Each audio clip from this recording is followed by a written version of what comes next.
కేంద్ర రాష్ట్ర ప్రభుత్వాలపై ఫైర్ అయ్యారు మాజీ ఎంపీ చింతామోహన్.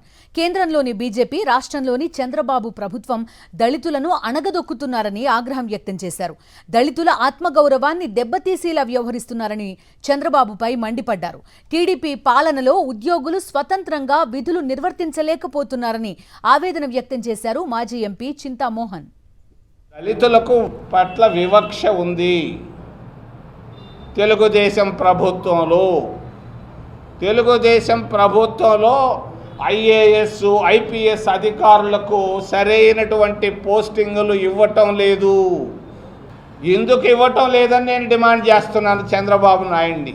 ఎంతమంది జిల్లా కలెక్టర్లు, ఎంతమంది పోలీస్ ఎస్పీలు ఉన్నారు 26 జిల్లాల్లో?